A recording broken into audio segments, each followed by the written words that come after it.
The views and opinions expressed do not necessarily reflect those of Access Fort Wayne, the Allen County Public Library, or any other supporting groups. If you'd like to produce a show, call us at 260-421-1250.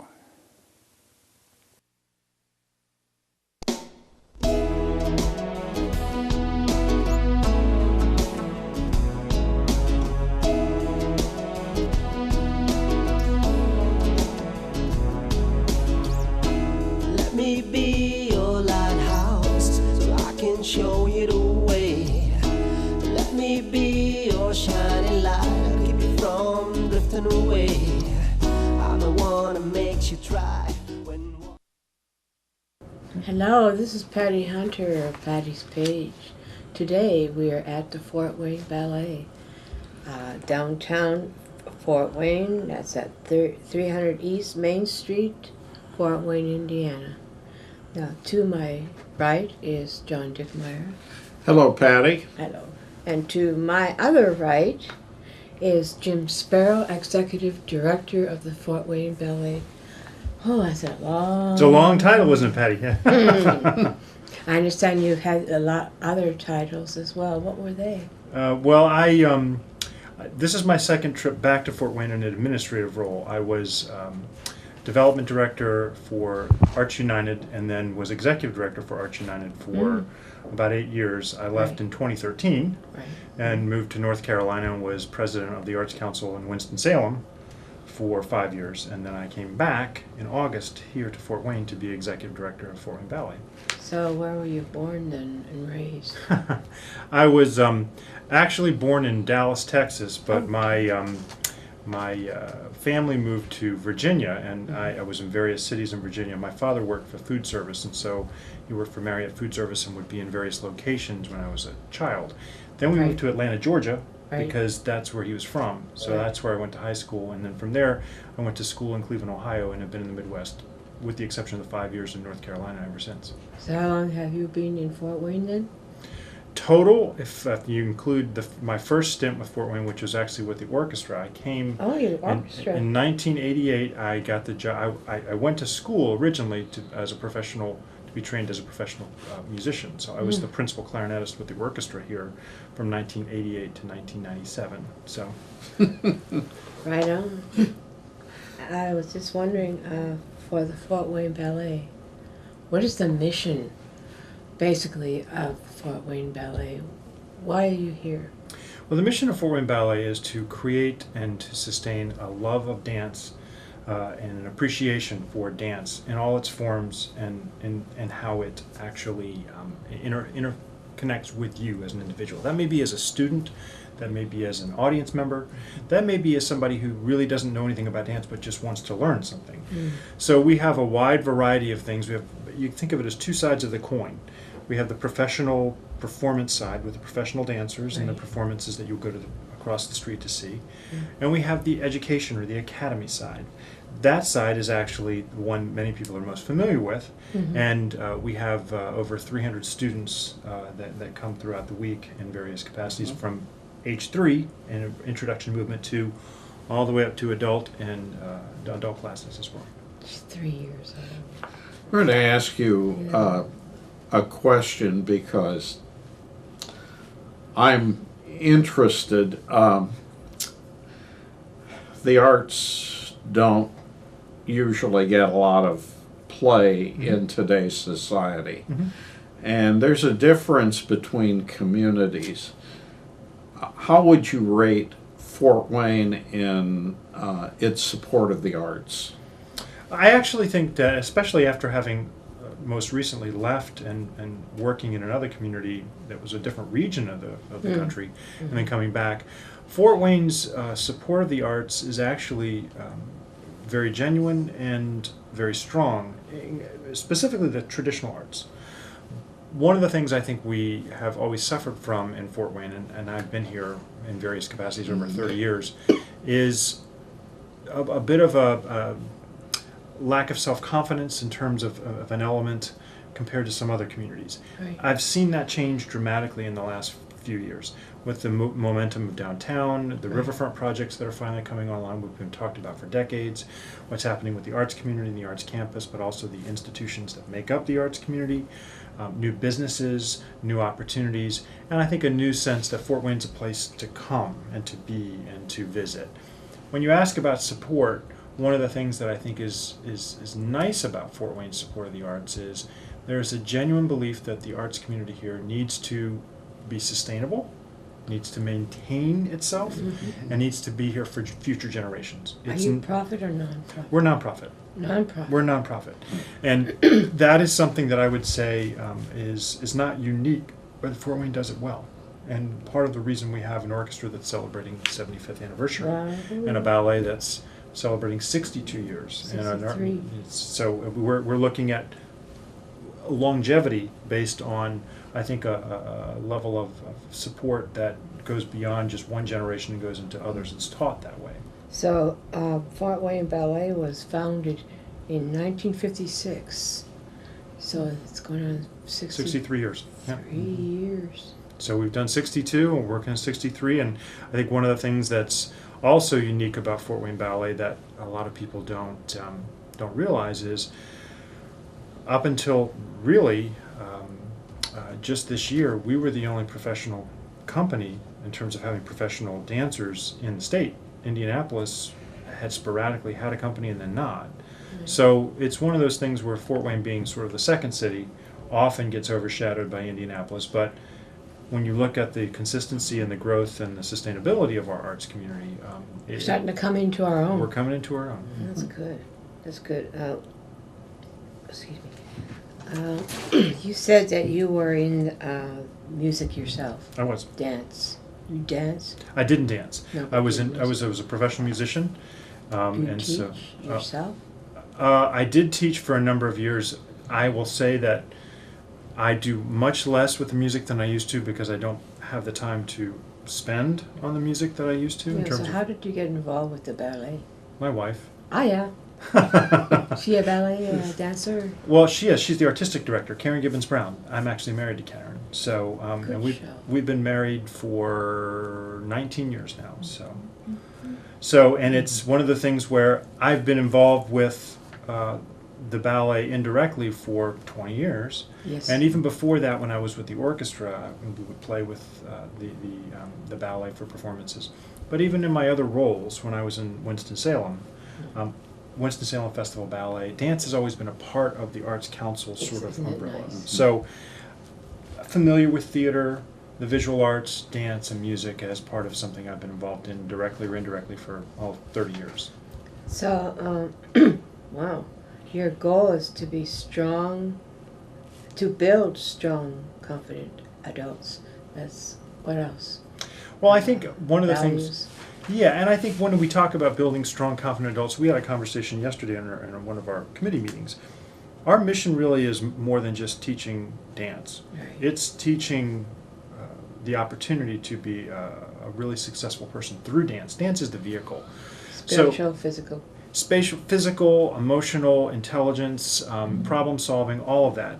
One of the things that, and it's true of my experience with music, those are disciplines that by their very nature require a level of commitment and consistency, but they're great tools, just like learning math or anything else is in terms of learning how to problem solve, learning how to manage your time and how to interact with people and all the things you need to be successful.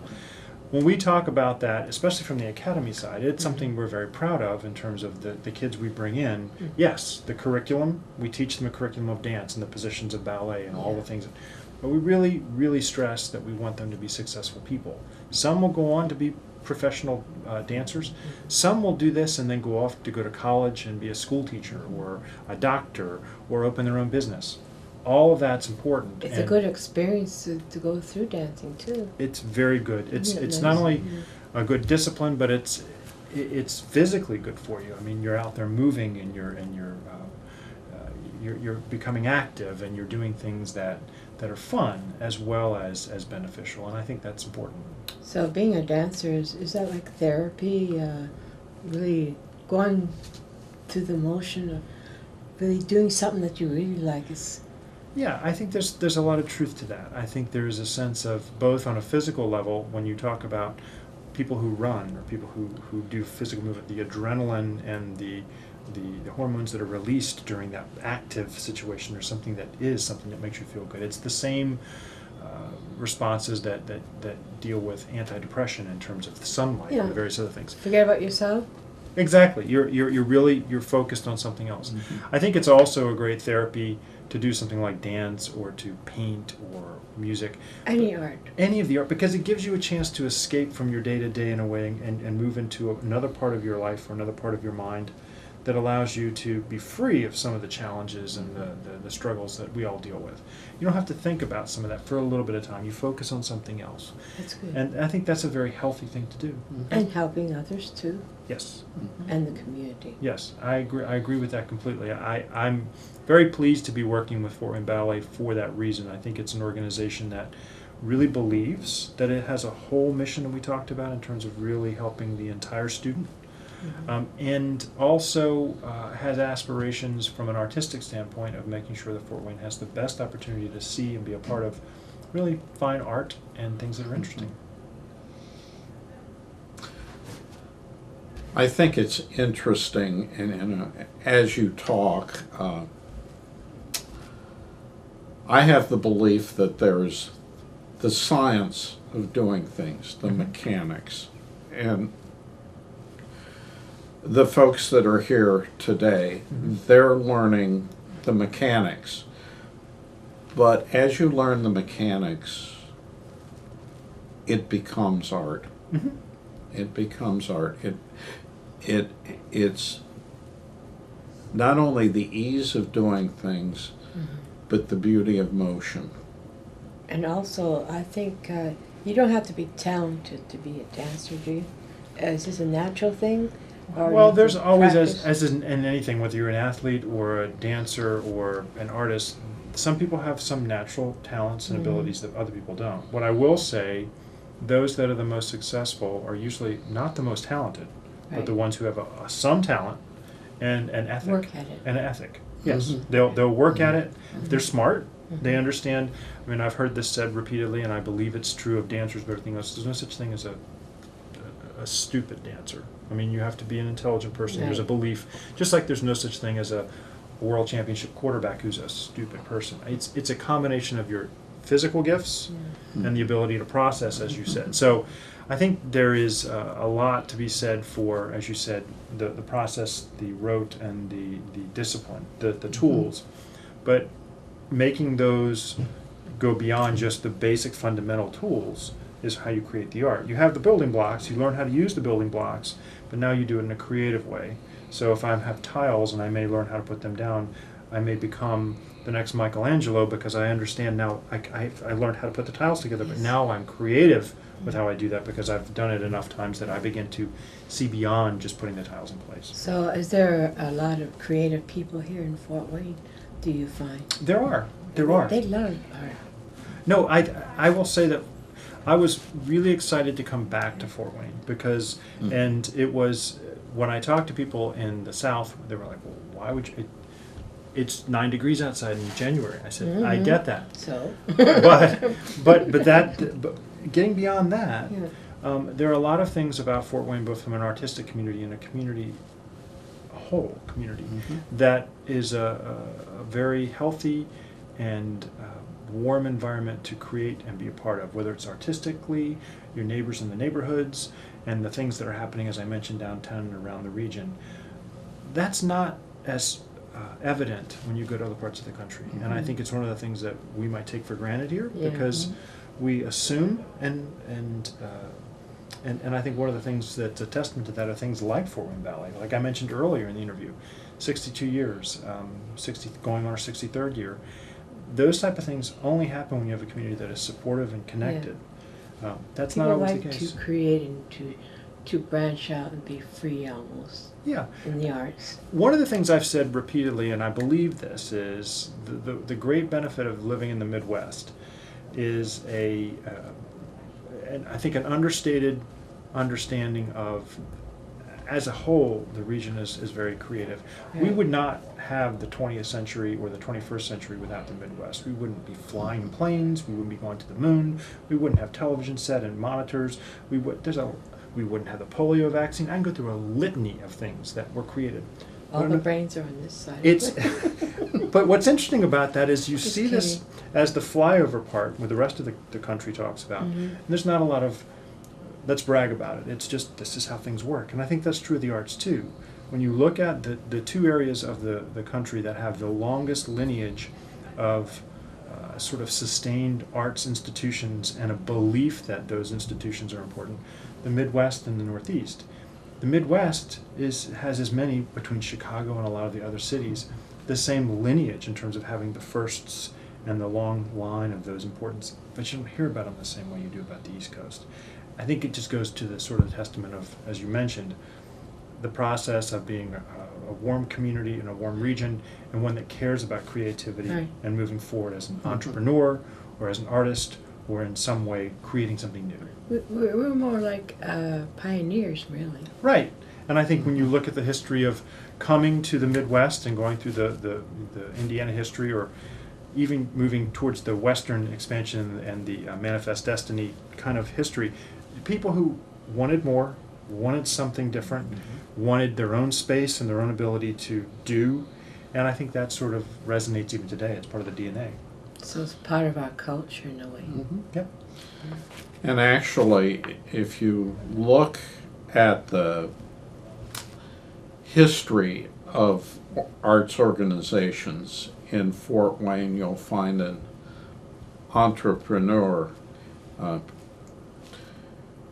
They didn't use those terms Right. back in 1925 or back in 1956 or whenever the organizations were established. Right. But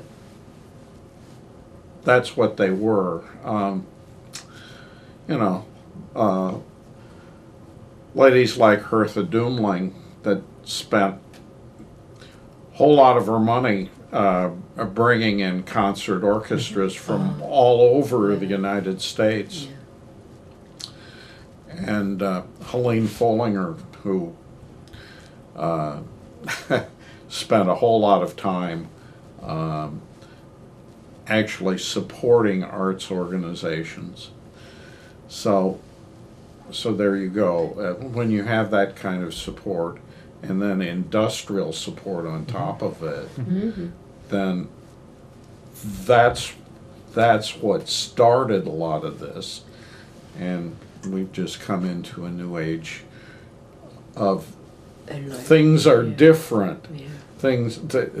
This age is different from the Right. 1950s. Oh, I got a question. Are all the arts, people of the arts, non-profit, or are any of them profit? Most of the traditional organizations you'd think of, like the orchestra, the museum, etc., are nonprofit. They're a 501c3. I'm, oh my goodness. So I'm with Three Rivers Art Center for Kids. We're non-profit.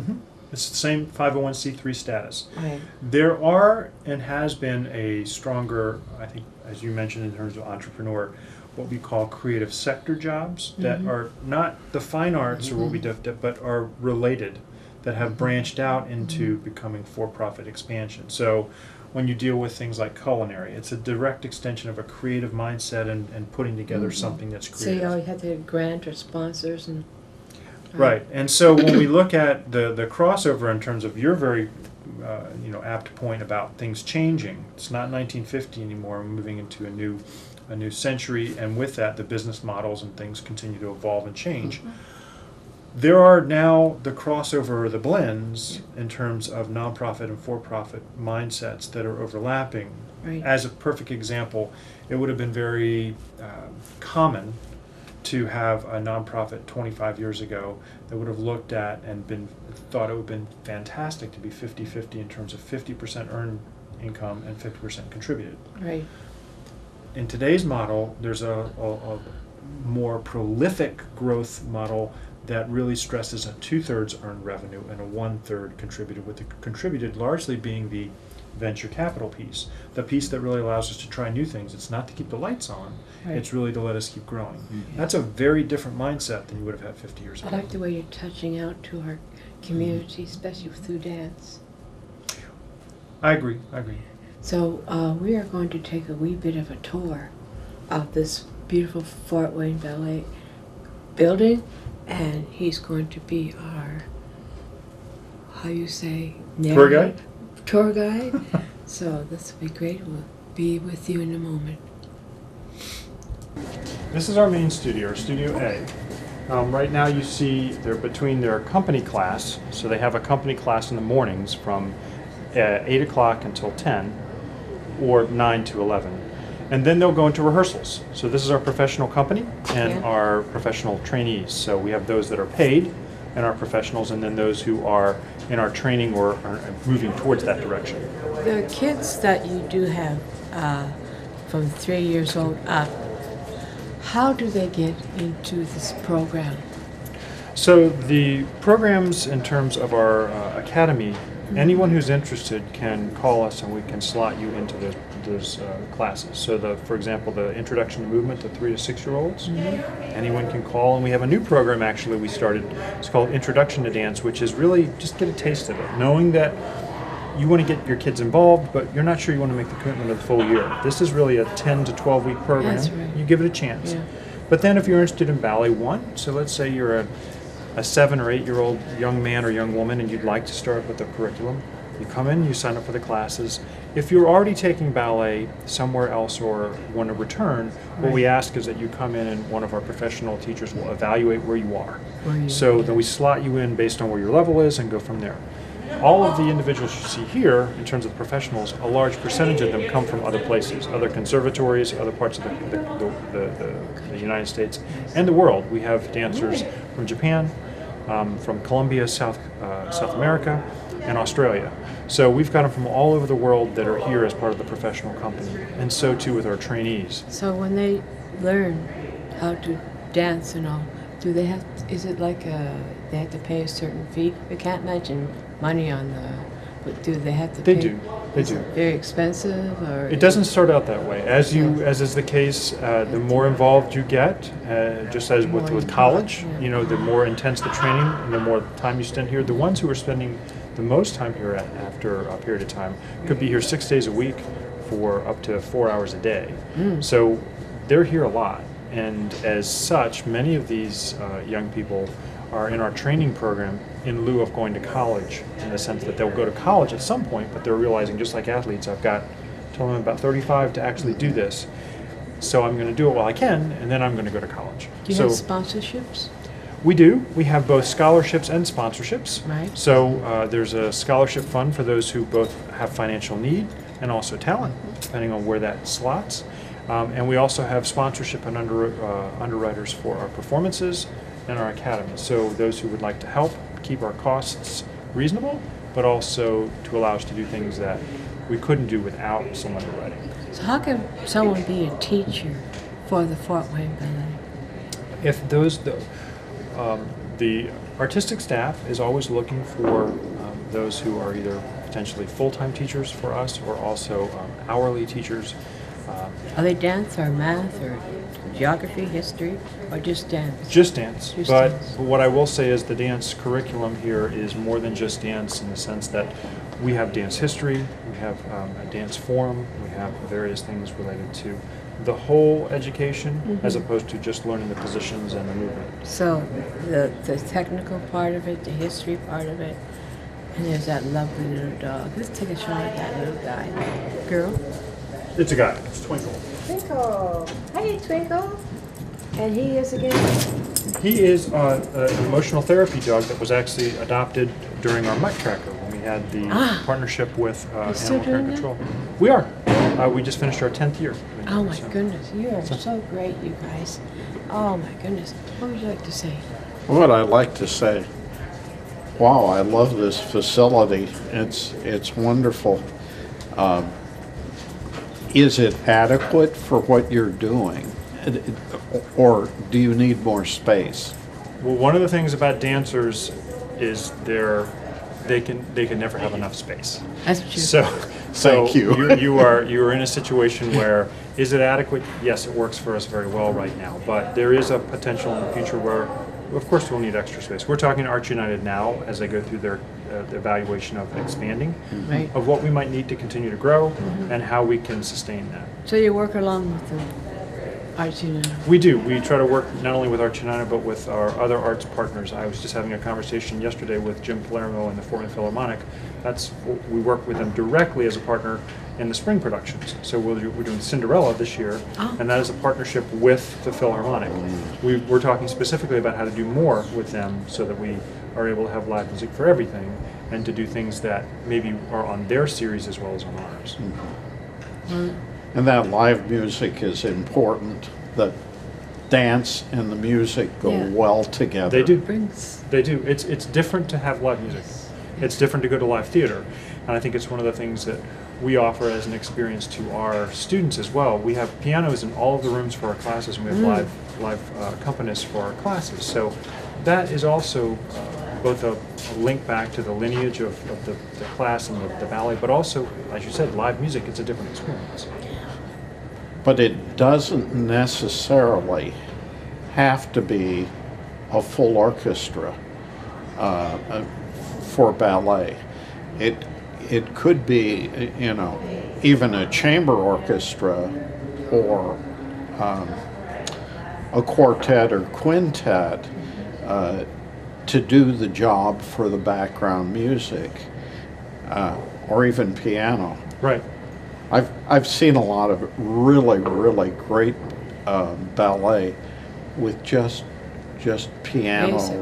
accompaniment. I think that's very true. And some pieces, it's not a reduction, that's how they're created. Yeah. There are a number of pieces that are part of the standard repertoire. And also, when you look at a class, you'll hear Chopin. And it's very purposefully created to just the piano music of Chopin. So Well- it's a combination of things. Well, this is the end of our show, my dear. Huh? I have to be. No, you have to be on my show Okay. again because we are enjoying ourselves immensely. And thank you, John Dickmeyer. Thank you. Thank you so much. It was a pleasure. Thank you. And thank you, Jim Yes, it's a Sparrow. pleasure. Mr. Yes. Sparrow. That's a nice name. Is that Yes. English? It is. Anyways, we'll see you next week. This is Patty Hunter of Patty's Page. Ta-ta. Godspeed, my love, until we meet again. You're always in my heart and every dream. Don't let this time apart give in to all our fears. God will keep us close from up above. So until we meet again, Godspeed, my love.